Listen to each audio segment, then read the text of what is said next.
Coming up on DC News Now, we're seeing some cloud cover in parts of the region, but the sun is out and the temperatures are warm. Meteorologist Damon Madsen has your full forecast.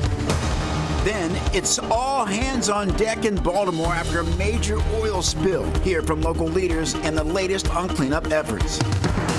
Will DuPont Circle remain open during World Pride Weekend? I'll tell you what police have to say and also people who live in the area. Also, turn your phone into a personal finance tool that'll help stretch your dollar. We're going to show you how.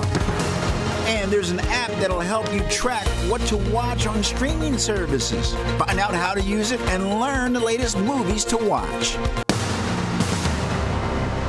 You're watching the station covering all of the DMV. This is DC News Now. Well, good afternoon, and thank you for joining us for the news at noon. I'm Mark Hall. We're seeing some clouds over the DMV, but sunny skies may continue this afternoon. The man with all the answers, meteorologist Damon Madsen, joins us now with the latest check on the forecast. Damon's still a little muggy out there. Oh, Mark, for sure. We got that summer-like feel really going yesterday, and that is not going anywhere here today. But what will be a bit of a back and forth is that sunshine against a bit of cloud cover, and we still have some haze hanging over the DMV. But again, it's not stopping us from warming right back up. Yesterday, many locations in the DMV saw 90 for the first time in 2025, and we're on pace to try to get to that point again here today with temperatures at this lunch hour in the upper 70s, lower 80s already, and that's coming along with a good bit of mugginess as well. Now, just how much sunshine is able to still break through as we head later in the afternoon will ultimately determine if we do push closer to 90 or not. But we have one low pressure system to the south throwing clouds our way. We have this front that is approaching from the west, also throwing some clouds our way. So overall, we are expecting a bit more of that cloud cover mixed in with some of that lingering haze. That's going to keep our temperatures a little more in check, but still the middle to upper 80s with that humidity. It's going to be another warm one out there before all is said and done. Now, I just mentioned those two storm systems that are getting closer and closer to the DMV. When might we see some rainfall out of those, and could that rainfall be of impact as we head into a very busy weekend across the DMV? We'll have those answers in your full forecast coming up here in just a bit. All right, Damon, thank you. Developing now. Take a look at your screen. Crews are working to clean up a massive oil spill in Baltimore right now. That leak coming from a Johns Hopkins facility in the east side of the city, which with around 2,000 gallons of diesel spilled so far. You can see the red hues in the water from the spill. The Maryland Department of Environment says the color comes from dyes in the oil.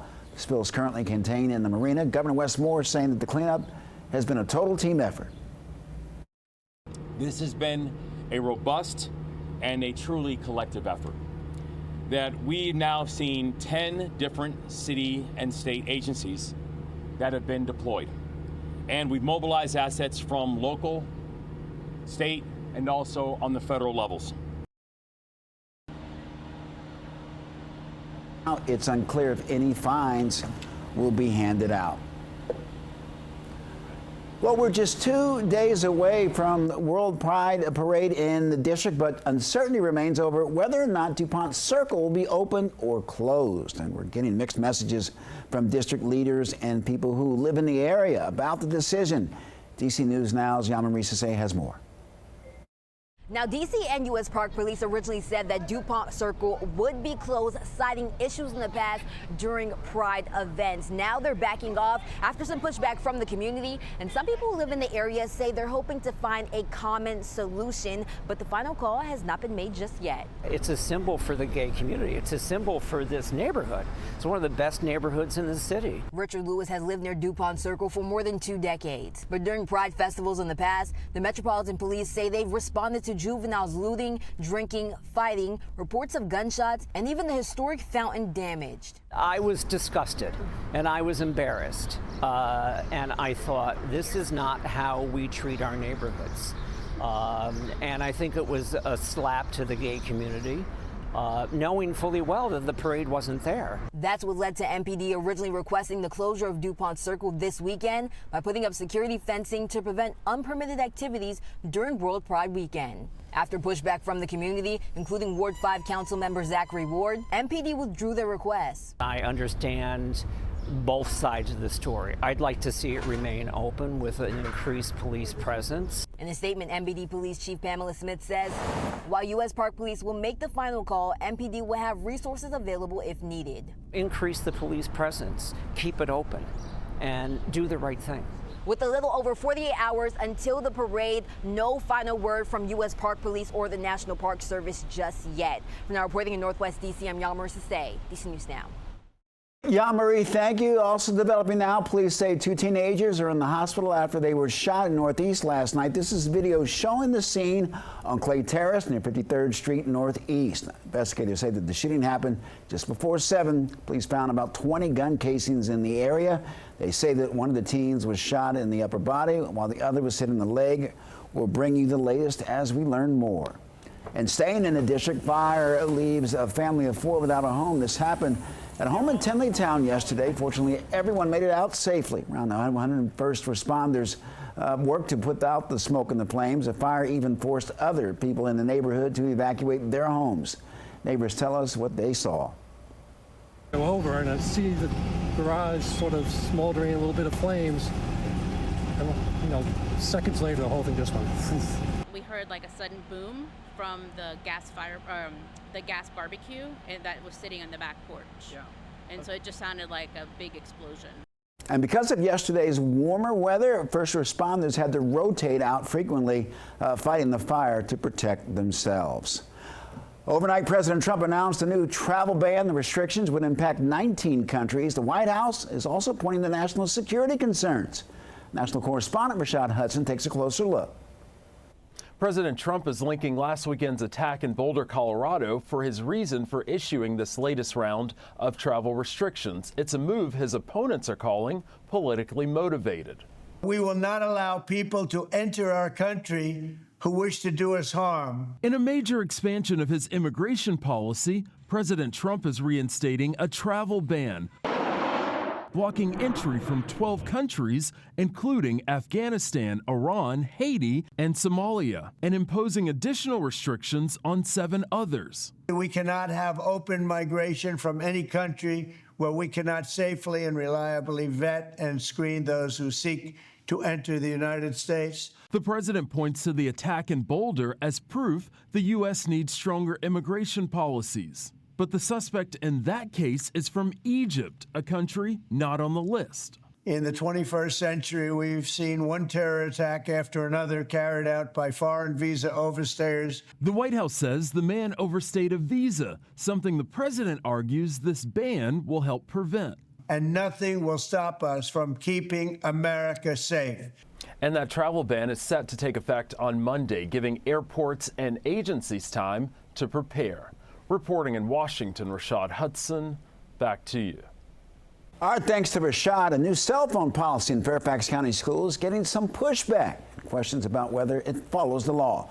Policy for next school year restricts phones for everyone that entire day except high schoolers who can use it at lunch. Well, this comes after Governor Glenn Youngkin signed a bipartisan bell-to-bell phone restriction bill into law.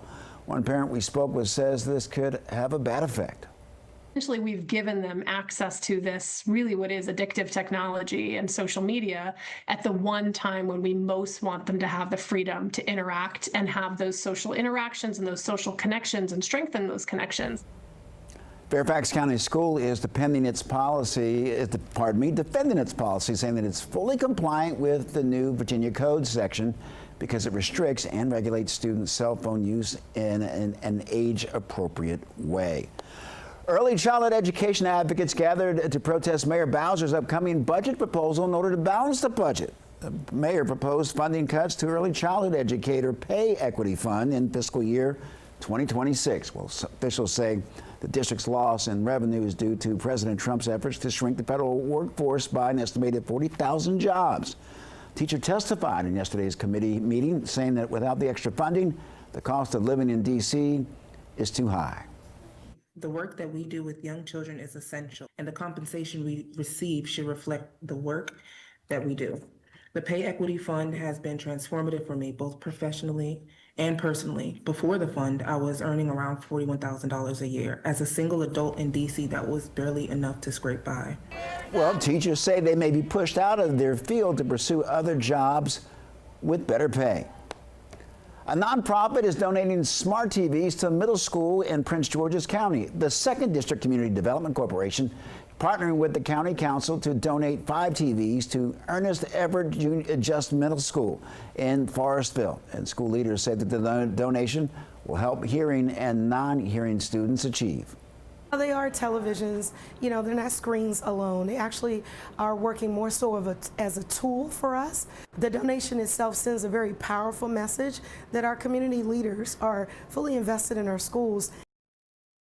Well, the principal says the new TVs will be installed in the next couple of weeks. Well, the hottest show in baseball coming to the district this summer, the Savannah Bananas sell out stadiums with their side-splitting style of the game. While team playing to a sold-out crowd at Nats Park on June 27th and 28th. Friday and Saturday night games, they start at 7, rain or shine.